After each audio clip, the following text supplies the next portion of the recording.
Hello everyone, good evening to all. I am Pooja and welcome back to my channel. और आज हम बात करने वाले हैं बैंकिंग करेंट अफेयर्स के बारे में।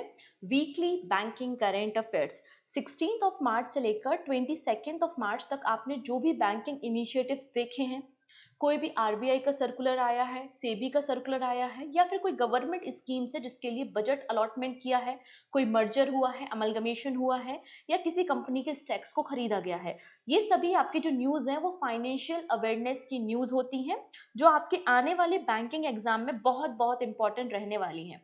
तो बहुत कम समय बचा हुआ है आप लोगों के मेंस एग्जाम के लिए। तो आज हम यहाँ पर मार्च मंथ का वीक नंबर 3 का करंट अफेयर्स देखेंगे, वो भी बैंकिंग करंट अफेयर्स। तो हो सकता है सेशन थोड़ा सा लेंदी हो जाए, क्योंकि नंबर ऑफ न्यूज ज्यादा है, तो आप दो पार्ट्स में इसको देख लेना। लेकिन आने वाले हर एक वनडे एग्जाम के लिए, जितने भी आपके फाइनेंशियल इंस्टीट्यूट्स के एग्जाम होते हैं, सभी के लिए इंपॉर्टेंट है। इसलिए आपके जो भी फ्रेंड किसी भी बैंकिंग एग्जाम की प्रिपरेशन कर रहे हैं, तो आप लिंक को शेयर कर सकते हो। पहली बार आए तो सब्सक्राइब कर लेना, जिससे अपकमिंग क्लासेस के नोटिफिकेशन मिल सके। मैं स्टार्टिंग में ये क्लियर कर देना चाहती हूँ कि इसकी पीडीएफ कहाँ पर मिलेगी, कैसे आपको पीडीएफ डाउनलोड करना है। तो बैंकिंग वीकली करंट अफेयर्स की पीडीएफ फ्री ऑफ कॉस्ट होती है। पहली चीज तो ये है, फ्रीली आप इसको डाउनलोड कर सकते हो, प्रिंट आउट भी निकाल सकते हो। कहाँ से? पूजा जैन क्लासेस एप्लीकेशन पे जाना, वहां पर फ्री नोट्स वाला सेगमेंट होगा, उसमें आपको मिल जाएगा वीकली बैंकिंग सीए, और वहां से आप इजिली इसे डाउनलोड कर लेना। ठीक है जी, चलो स्टार्ट करते हैं with first news. RBI wins digital transformation award 2025 for Prabha and Sarthi initiative. तो अगर आपसे पूछा जाए कि प्रभा एंड सारथी किसके इनिशिएटिव हैं, तो ये रिजर्व बैंक ऑफ इंडिया के इनिशिएटिव हैं, और इनको रिसेंटली डिजिटल ट्रांसफॉर्मेशन अवार्ड दिया गया है लंदन में। आरबीआई ने सक्सेसफुली इन दोनों इनिशिएटिव को इम्प्लीमेंट किया, और जो आरबीआई की आईटी टीम है, जो इन हाउस टीम है, उन्होंने ही इसको तैयार किया था, प्रभा एंड सारथी एप्लीकेशन। आखिरकार ये दोनों एप्लीकेशन क्या है? तो जैसे कि आरबीआई की बात करें, रिजर्व बैंक ऑफ इंडिया के अपने कितने सारे डिपार्टमेंट होते हैं, कितनी सारी इनकी सब्सिडरी हैं जिनको मैनेज करते हैं। तो आरबीआई के अंदर जो डिपार्टमेंट है, उसमें जो इन्फॉर्मेशन का इनफ्लो हो रहा है, एक डिपार्टमेंट से दूसरे डिपार्टमेंट फाइल जा रही है, या आपको कोई भी डेटा स्टोर करना है, ट्रांसपेरेंसी मेंटेन करनी है, और पेपरलेस वर्क को प्रमोट करना है, तो उसके लिए सारथी एप्लीकेशन है, internal digital work flow system. इसे जनवरी 2023 में लॉन्च किया गया था। Sarthi was design to digitize RBI internal workflow. The system enable employee to securely store and share document, improving record management and data analysis through advanced dashboard and report. अगर हम बात करें प्रभा के बारे में, तो ये एक्सटर्नल रेगुलेटरी एप्लीकेशन है, मतलब एक्सटर्नल डेटा फ्लो के लिए। जो काम सारथी इंटरनल कर रहा है, वही काम प्रभा एक्सटर्नल कर रहा है। और प्रभा पोर्टल को मई 2024 में लॉन्च किया गया था, जो इजिली, जिसके जरिए इजिली आप शेयर कर सकते हो डॉक्यूमेंट को, सिक्योर होते हैं, यूनिफाइड डेटाबेस बन जाता है, आप अपने रिकॉर्ड को मैनेज कर सकते हो, और ऑब्वियस सी बात है, पेपरलेस होता है। क्लियर है? इन दोनों इनिशिएटिव को आपको याद रखना है। नेक्स्ट है LIC, new India assurance company and GIC retain domestic systematically important insurance status for 2024-25। ठीक है, तो अब ऐसी वो कंपनी, ऐसी वो इंश्योरेंस फर्म जो कि बहुत बड़ी है, जिनकी असेट साइज बहुत बड़ी है, और अगर वो डूब जाए, अगर वो कोलैप्स हो जाए, तो इससे भारत की इकोनॉमी इंपैक्ट होगी। तो ऐसी कंपनीज को हम domestically systematic important insurance company के नाम से जानते हैं। ठीक है, मतलब जिनका इम्पैक्ट हमारे फाइनेंशियल मार्केट पे, इंडिया के जीडीपी पे, इंडिया की इकोनॉमी पे पड़ता है।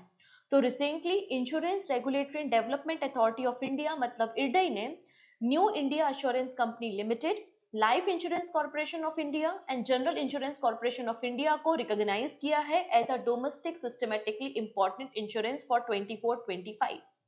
इरडई ने ये जो इनिशिएटिव है, मतलब ये जो आपको कि इंश्योरेंस फर्म्स हैं उनको अलग से रिकॉग्नाइज करना है, तो इस कॉन्सेप्ट को इरडई लेकर आया था 2021-22 में। तो अगर आपसे पूछा जाए कि डोमेस्टिकली सिस्टमैटिकली इंपॉर्टेंट इंश्योरेंस का कॉन्सेप्ट कौन लेकर आया, इरडई लेकर आया।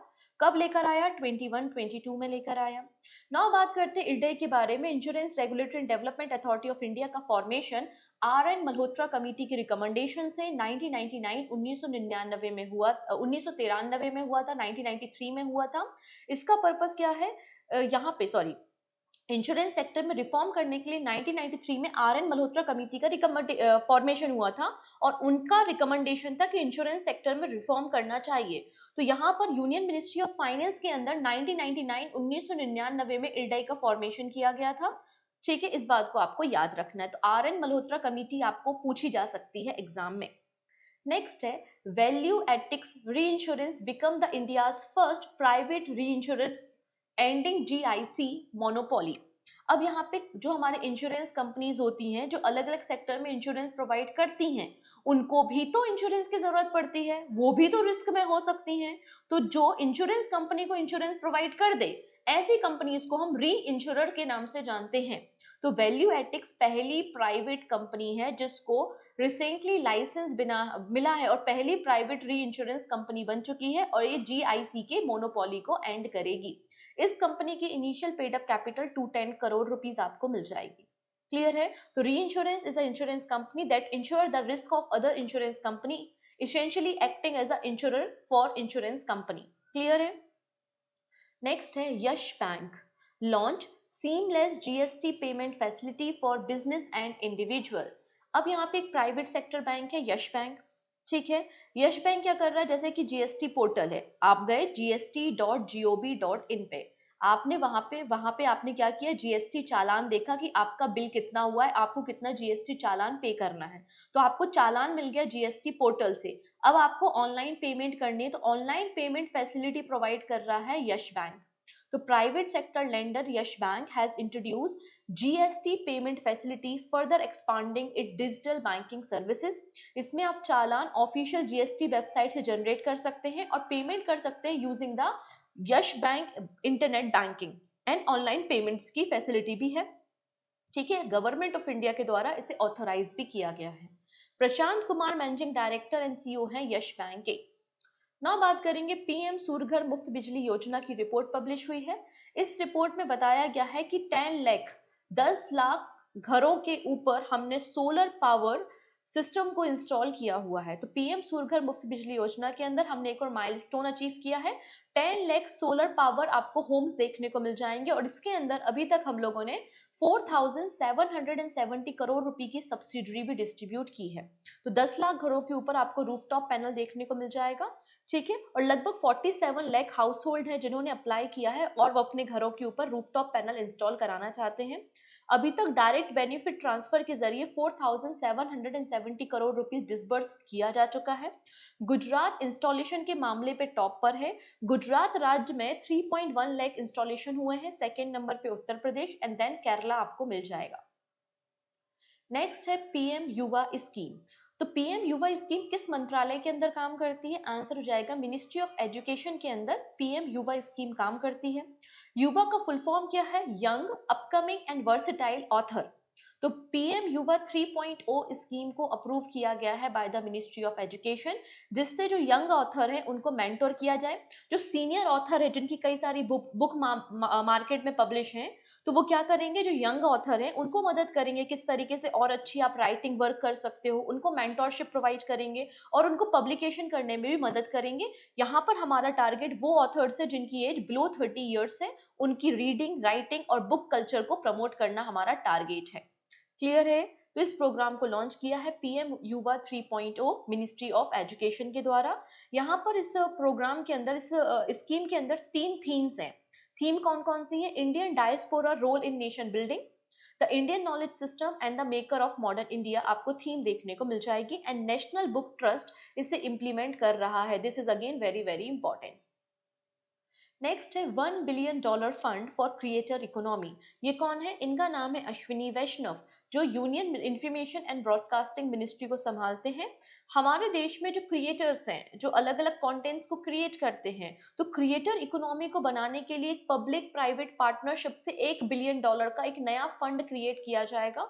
अभी यहाँ पे वेव्स वेव्स का मतलब होता है world audio visual and entertainment summit होनी है मुंबई में मई मंथ में, 1 मई से लेकर 4 मई के बीच में। उसके पहले यहाँ पर information and broadcasting minister Ashwini Vaishnav ने अनाउंसमेंट किया है कि हम पब्लिक प्राइवेट पार्टनरशिप से $1 बिलियन के फंड को क्रिएट करेंगे क्रिएटर इकोनॉमी को सपोर्ट करने के लिए। इसके अलावा 391 करोड़ रुपीस सैंक्शन किए गए हैं इंडिया का पहला Indian institute of creative technology को सेटअप करने के लिए, वो भी मुंबई महाराष्ट्र में। नेक्स्ट है Asian development bank launch frontier seed to boost private sector growth and ocean impact in the Pacific.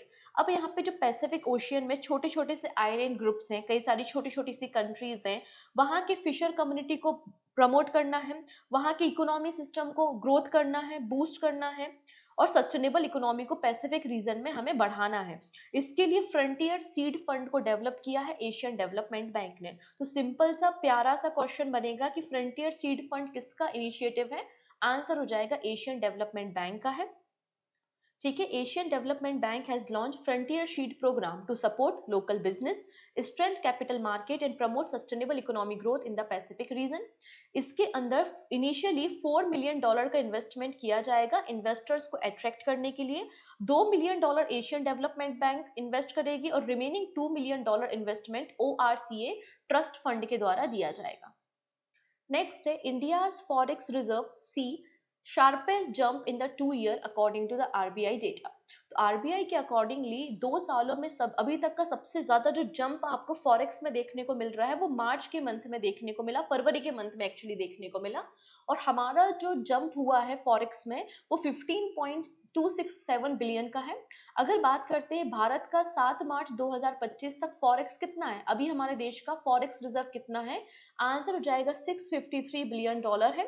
इसमें गोल्ड रिजर्व आपको $74 बिलियन मिल जाएगा। इसके अलावा आपका स्पेशल ड्रॉइंग राइट्स $18.21 बिलियन आपको देखने को मिल जाएंगे as per the RBI data.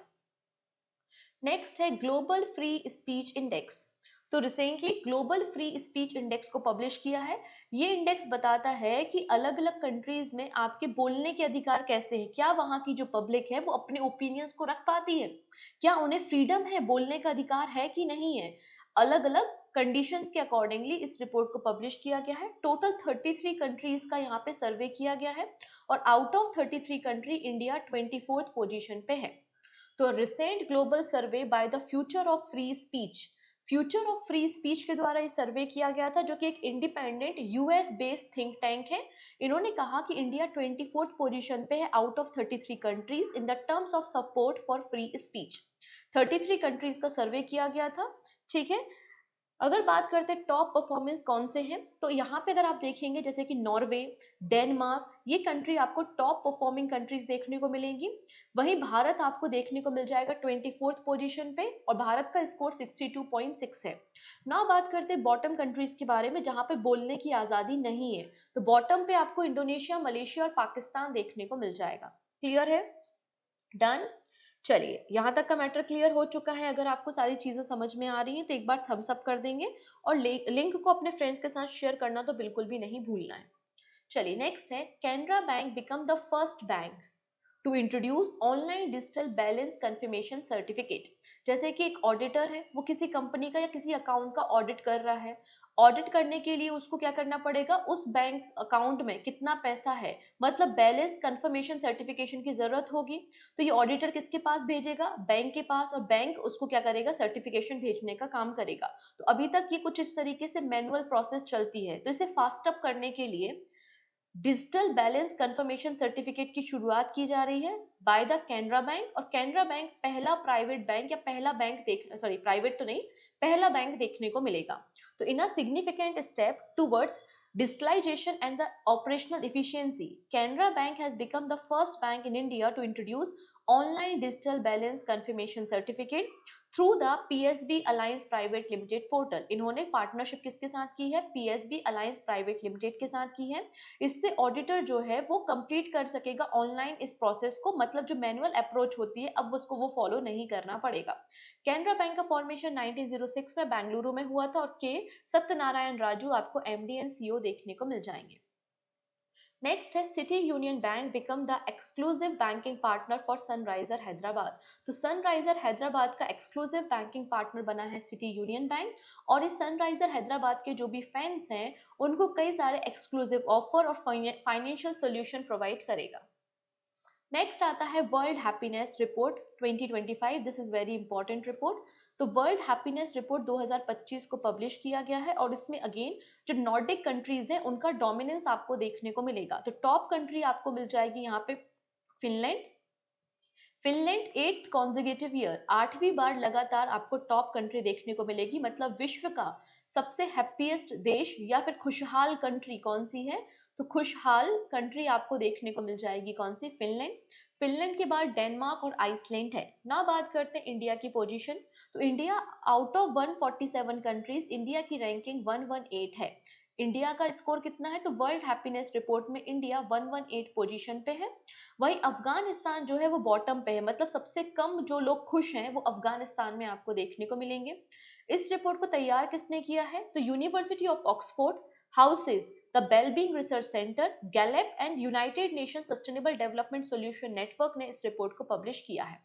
ठीक है, 6 पैरामीटर्स के बेसिस पे, 6 फैक्टर्स के बेसिस पे वर्ल्ड हैप्पीनेस रिपोर्ट को पब्लिश किया जाता है कि जैसे जीडीपी पर कैपिटा कितनी है, हेल्दी लाइफ एक्सपेक्टेंसी कितनी है, social support, freedom to make life choice, perception of corruption और जेनरसिटी। तो ये 6 पैरामीटर्स होते हैं, इनके बेसिस पे वर्ल्ड हैप्पीनेस रिपोर्ट को पब्लिश किया जाता है।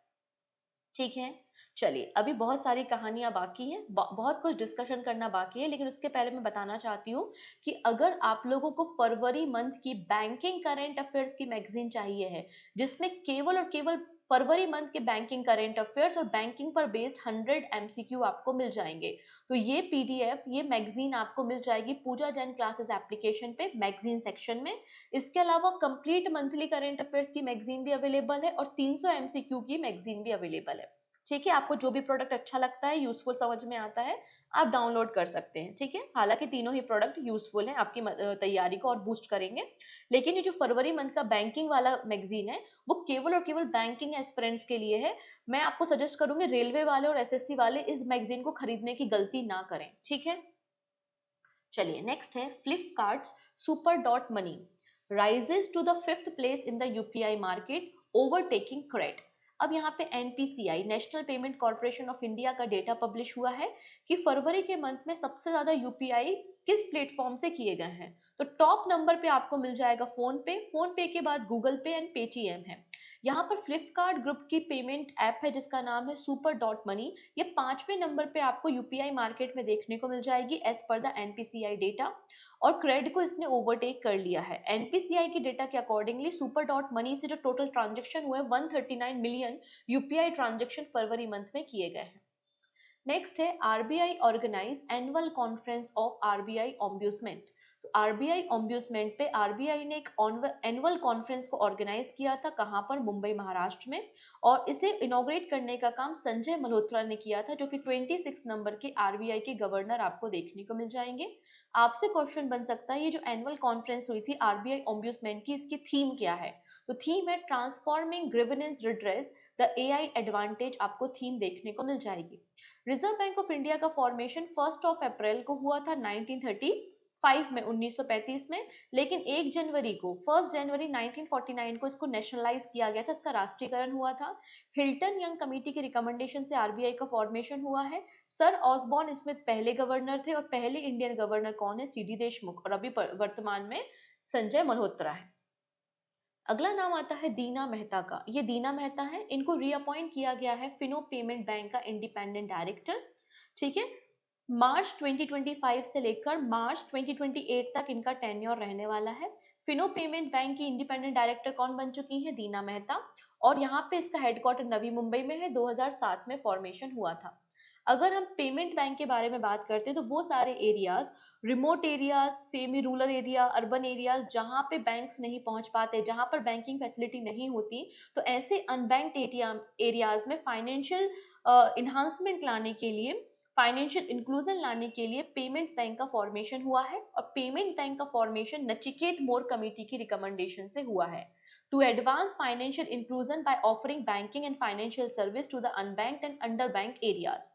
ये जो आपका पेमेंट बैंक है वो बैंकिंग रेगुलेशन एक्ट 1949 के सेक्शन नंबर 22 के अंदर इनको लाइसेंस दिया जाता है। अगर आपसे पूछा जाए कि पेमेंट बैंक को लाइसेंस कौन प्रोवाइड करता है, तो section 22 of banking regulation act 1949 के अंदर इसको लाइसेंस दिया जाता है, और कंपनीज एक्ट 2013 के अंदर ये रजिस्टर है।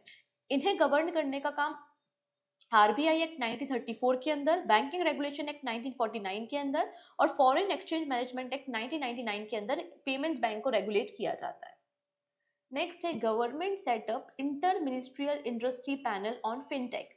अब फिनटेक जो हमारी इंडस्ट्री है, फिनटेक इंडस्ट्री में जो भी चैलेंजेस हैं उनको एड्रेस करने के लिए, उनके सोल्यूशन को फाइंड आउट करने के लिए गवर्नमेंट ऑफ इंडिया ने एक पैनल बनाया है, एक कमेटी बनाई है, inter ministerial industry committee on fintech. इस कमेटी को चेयर करेंगे secretary of department of financial service, जिनका नाम है एम नागाराजू। इसके अलावा कमेटी का कंपोजिशन देखेंगे, नागाराजू के अलावा ministry of electronics and information technology मैत्री से कोई होगा, फिर department for promotion of industry and internal trade मतलब डीपीआईआईटी से भी कोई मेंबर होगा, department of economic affairs, NITI Aayog और आरबीआई और सेबी के भी मेंबर इसमें आपको देखने को मिलेंगे।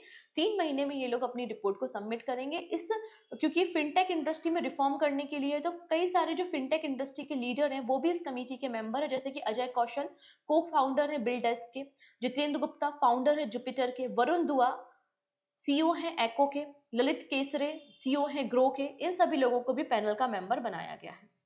अगला नाम आता है इंद्रनील भट्टाचार्य, इनको अपॉइंट किया है आरबीआई का एग्जीक्यूटिव डायरेक्टर। आरबीआई के नए एग्जीक्यूटिव डायरेक्टर कौन बने हैं? इंद्रनील भट्टाचार्य बने हैं, और ये department of economy and policy research को संभालने का काम करेंगे। नेक्स्ट है cabinet approve implementation of revised Rashtriya Gokul mission with enhance allocation for 24-25 to 25-26। तो हमारा जो 15th फाइनेंस कमीशन है, 15th फाइनेंस कमीशन कब से कब तक है? 2021-22 से लेकर 25-26 तक आपको हमारा 15वां वित्त आयोग देखने को मिलेगा। तो 15th फाइनेंस कमीशन तक के लिए राष्ट्रीय गोकुल मिशन को एक्सटेंड किया है, और जो बजट दिया है, टोटल रिवाइज बजट है वो 3400 करोड़ रुपीस का रिवाइज्ड बजट आपको देखने को मिल जाएगा, जिसमें एडिशनल 1000 करोड़ रुपीस का बजट है जो कि मिल्क के प्रोडक्शन के लिए, जेनेटिक इंप्रूवमेंट और फार्मर की इनकम पे फोकस करेगा। इसमें हमारा टारगेट है कि हमें इंडिजीनियस बोबाइन ब्रीड मतलब काऊ की जो इंडिजीनियस ब्रीड है उसको तैयार करना है, नए बच्चों का जन्म कराना है, वो भी जेनेटिक या आईवीएफ के जरिए। ठीक है, अब इस इनिशिएटिव में मतलब जो राष्ट्रीय गोकुल मिशन है इसके अंदर कुछ नए इनिशिएटिव्स को भी एड ऑन किया है कि पहली बार वन टाइम असिस्टेंट प्रोवाइड किया जाएगा 35% फॉर हाइफर रियरिंग सेंटर। तो यहाँ पर जो न्यू काफ होते हैं, जो न्यू काऊ के बेबीज होते हैं, उनकी रियरिंग के लिए वन टाइम असिस्टेंट दिया जाएगा 35%। 30 हाउसिंग फैसिलिटी तैयार की जाएंगी 15,000 हाइफर्स के लिए। 20 आपको यहाँ पे 3% इंटरेस्ट सबवेंशन भी मिल जाएगा आपका आईवीएफ कराने में। ठीक है, राष्ट्रीय गोकुल मिशन एक फ्लैगशिप स्कीम है। इसका पर्पस है conservation of indigenous bovine breed in India, और साथ ही साथ मिल्क प्रोडक्शन और प्रोडक्टिविटी को बढ़ाना है। राष्ट्रीय गोकुल मिशन को दिसंबर 2014 में लॉन्च किया गया था और ministry of fishery, animal husbandry और डेयरिंग के अंदर काम करती है। इसका इम्पैक्ट क्या हुआ? क्योंकि 2014 में स्कीम लॉन्च हुई थी, 2025 आ चुकी है, 10 साल से ज्यादा का समय हो चुका है। तो इस स्कीम का भारत में क्या इम्पैक्ट हुआ है?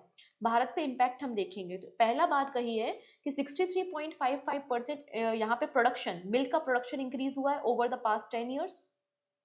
पर कैपिटा मिल्क जो है वो इंक्रीज हुआ है, पहले 307 ग्राम्स पर डे था, अभी 471 ग्राम्स पर डे हो चुका है। प्रोडक्टिविटी 26.34% इंक्रीज हुई है। 8.39 करोड़ एनिमल्स को यहाँ पे nationwide artificial insemination programme के अंदर जोड़ा गया है। 22 आपको आईवीएफ लेफ्स देखने को मिल जाएंगी, और 2541 हाई जेनेटिक मेरिट काफ्स आपको देखने को मिलेंगे, मतलब आईवीएफ के जरिए इतने काफ्स का प्रोडक्शन किया गया है। ठीक है, चलिए नेक्स्ट है cabinet approve revise 2790 crore rupees dairy development scheme to boost infrastructure. तो यहाँ पर जो national programme for dairy development है उसको भी रिवाइज किया गया है। रिसेंटली कैबिनेट की मीटिंग हुई थी जिसको चेयर कर रहे थे प्राइम मिनिस्टर, और इन्होंने national programme for dairy development को रिवाइज किया है कब तक के लिए? 15 फाइनेंस कमीशन मतलब 2025-26 के लिए, और इसके लिए बजट दिया है 1000 करोड़। तो पुराना बजट और नया बजट मिला के टोटल जो रिवाइज्ड बजट है वो 2790 करोड़ रुपीस आपको टोटल बजट देखने को मिल जाएगा। इसका पर्पस है कि डेयरी इंफ्रास्ट्रक्चर को बूस्ट करना है हमारे देश में और प्रोडक्टिविटी को बढ़ाना है। इसके दो कंपोनेंट है, पहला कंपोनेंट है कि हम इंप्रूव करेंगे डेयरी इंफ्रास्ट्रक्चर को, और दूसरा यहाँ पर कंपोनेंट है कि जो जापान की इंटरनेशनल कॉर्पोरेशन एजेंसी है उसके साथ हम कॉपरेशन करेंगे। ठीक है, इसके अंदर कुछ नए पैरामीटर्स को एड ऑन किया है, जैसे कि 10,000 हम नए डेयरी कोऑपरेटिव सोसाइटी को बिल्ड करेंगे, 3.2 लाख एम्प्लॉयमेंट जनरेट करेंगे जिसमें 70% वीमेंस आपको देखने को मिलेंगी। भारत वर्ल्ड में लार्जेस्ट प्रोड्यूसर है मिल्क का, और सेकेंड लार्जेस्ट प्रोड्यूसर है फ्रूट एंड वेजिटेबल्स का। Next and very very important, ये क्वेश्चन मुझे लगता है आपके इंटरव्यू में भी बन सकता है, और ये क्वेश्चन आपको एग्जाम में भी बन सकता है। Cabinet approve 1500 crore rupees incentive scheme to promote low value भीम यूपीआई ट्रांजेक्शन। सिंपल सी बात है, यहाँ पे कहा है अगर आप लो वैल्यू मतलब 2000 रुपए से कम अगर आप भीम यूपीआई से ट्रांजेक्शन्स करते हैं तो आपको हम 0.15% इंसेंटिव प्रोवाइड करेंगे। अगर 2000 रुपए से ज्यादा आपके ट्रांजेक्शन है तो आपको कोई भी इंसेंटिव नहीं मिलेगा। तो इंसेंटिव देने के लिए यहाँ पे बजट कितना है, 1500 करोड़ रुपए आपको देखने को मिलेगा। तो union cabinet has approve 1500 crore rupees incentive scheme to promote low value भीम यूपीआई ट्रांजेक्शन फॉर FY 24-25 जो कि 1 अप्रैल 2024 से 31 मार्च 2025 तक रन होगा। इसमें जो एलिजिबल कैंडिडेट्स होंगे जो कि आपके पर्सन टू मर्चेंट पेमेंट करते हैं, 2000 रुपए से कम की पेमेंट करते हैं, उनको 0.15% इंसेंटिव प्रोवाइड किया जाएगा। इसका पर्पस है यूपीआई ट्रांजेक्शन्स को बूस्ट करना। 80% अपफ्रंट होके आपके अकाउंट में आ जाएगा जिसमें कोई भी कंडीशन नहीं होगी। रिमेनिंग जो 20% अमाउंट होगा उसमें कुछ कंडीशंस इन्वॉल्व होंगे, जैसे कि आपका टेक्निकल डिक्लाइन कितना हुआ है और कितने समय तक आपने इस एप्लीकेशन को इस्तेमाल किया है। नेक्स्ट है Patanjali and DS group acquire magma insurance. तो मैग्मा इंश्योरेंस के 98% स्टेक्स को एक्वायर कर लिया गया है। किसने एक्वायर किया है? पतंजलि आयुर्वेदिक लिमिटेड जो कि हरिद्वार उत्तराखंड बेस्ड है, और धर्मपाल सत्यपाल ग्रुप लिमिटेड जिसको शॉर्ट में कहा है डीएस ग्रुप। तो डीएस ग्रुप और पतंजलि ने मिलके 98% स्टेक्स एक्वायर कर ली है मैग्मा इंश्योरेंस के। 4500 करोड़ रुपीस का ये यहाँ पर पूरा डील साइन हुआ है। नेक्स्ट है SEBI reduce minimum investment in SSE to 1000 rupees. अब एसएसई का मतलब है सोशल स्टॉक एक्सचेंज। अब यहाँ पे नॉर्मल स्टॉक एक्सचेंज के बारे में तो आपने सुना होगा।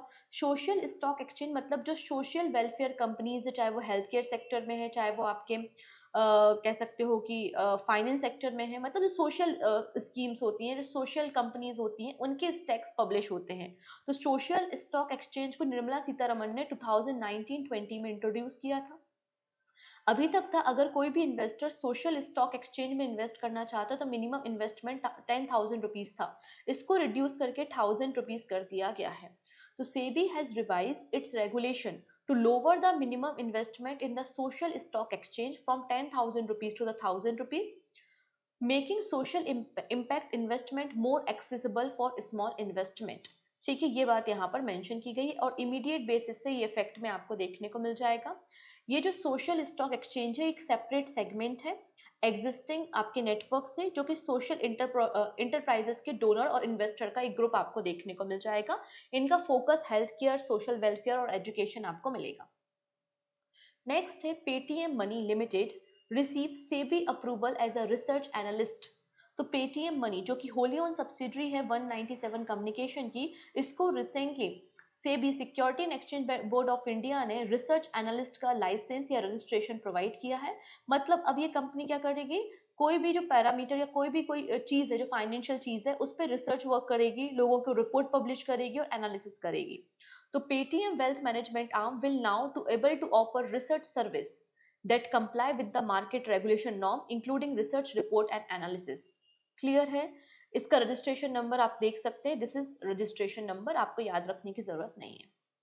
नेक्स्ट है RBI 29 standing advisory committee meeting on MSME credit flow. तो यहाँ पर जो मीडियम स्मॉल इंटरप्राइजेज हैं, ठीक है, आपकी जो micro small and medium enterprises है उनके क्रेडिट फ्लो के लिए 29 नंबर की एक एडवाइजरी कमेटी की मीटिंग कंडक्ट की थी आरबीआई ने।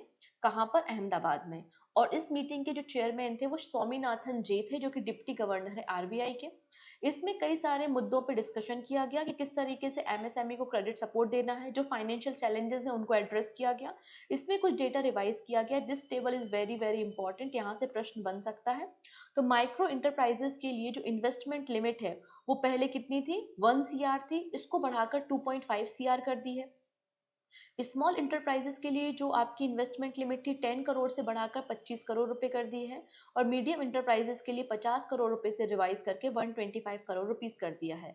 वहीं अगर बात करना है कि अगर आपसे पूछा जाए कि माइक्रो इंटरप्राइजेस आप किसको कहेंगे, तो माइक्रो इंटरप्राइजेस की अगर आपसे डेफिनेशन पूछी जाए तो डेफिनेशन क्या होगी? वो कंपनी जो कि 2.5 करोड़ रुपए का इन्वेस्टमेंट करती है और जिसका टर्नओवर 10 करोड़ रुपीस है उसको हम माइक्रो इंटरप्राइजेस कहेंगे। तो टर्नओवर भी बढ़ाया है। माइक्रो इंटरप्राइजेस के लिए 5 करोड़ से बढ़ाकर 10 करोड़ करा है। स्मॉल के लिए 50 करोड़ से 100 करोड़ और मीडियम इंटरप्राइजेस के लिए टर्नओवर 250 करोड़ से 500 करोड़ रुपीस कहा है। तो आपको इनकी डेफिनेशन याद रखनी कि मीडियम इंटरप्राइजेस उन कंपनीज को कहा जाता है जिनका टर्नओवर 500 करोड़ रुपीस और इन्वेस्टमेंट 125 करोड़ रुपीस होता है। ऐसी कंपनीज को हम मीडियम इंटरप्राइजेस के नाम से जानते हैं। नेक्स्ट है Paytm partner with SBI mutual fund to launch Jan Nivesh 250 rupees SIP. SIP का मतलब होता है सिस्टमेटिक इन्वेस्टमेंट प्लान। ठीक है, सॉरी, लाइट चली गई थी, आ गई है वापस। पेटीएम ने पार्टनरशिप की है Mumbai based SBI mutual fund के साथ। पेटीएम ने किसके साथ पार्टनरशिप की है? एसबीआई म्यूचुअल फंड के साथ, जो कि सब्सिडरी है स्टेट बैंक ऑफ इंडिया की। और इन्होंने जन निवेश को लॉन्च किया जो कि 250 रुपए का एसआईपी है। इसका पर्पस है कि जो लोग ज्यादा इन्वेस्टमेंट नहीं कर सकते, मतलब स्मॉल इन्वेस्टर्स को अट्रैक्ट करने के लिए जन निवेश लॉन्च किया है। किसने लॉन्च किया है? पेटीएम ने लॉन्च किया है। किसके साथ पार्टनरशिप की है? एसबीआई के साथ। और 250 रुपए का ये एसआईपी है। क्लियर? लास्ट में है who has been reappointed as a managing director of CEO of Bajaj Auto. तो बजाज ऑटो के सीईओ बन चुके हैं राजीव बजाज। क्लियर है? Option C. And this is for your practice. Who is the former deputy governor of RBI is set to join Reliance Industry as a advisor। तो Reliance Industry को as a adviser किस RBI के deputy governor ने किया है? M के Jain, Michael Patra, M Rajeshwar Rao या फिर टी रविशंकर। इस प्रश्न का आंसर आप लोग मुझे कमेंट सेक्शन में बताइएगा। आप सर्च कीजिए, आंसर कीजिए कमेंट सेक्शन में, और रिप्लाई भी मैं आपको कमेंट सेक्शन में कर दूंगी। तो ये हमारे कुछ वीकली बैंकिंग करेंट अफेयर्स थे। आई होप आपने एंजॉय किया होगा सेशन। हमने काफी सारी न्यूज यहाँ पे कवर की हैं। बाकी सारी बातें हम आने वाली वीडियो में डिस्कस करेंगे। इसकी पीडीएफ आप डाउनलोड कर लेना, और वीडियो अगर अच्छा लगा हो तो इसको शेयर कर देना। So thank you so much, take care and bye bye.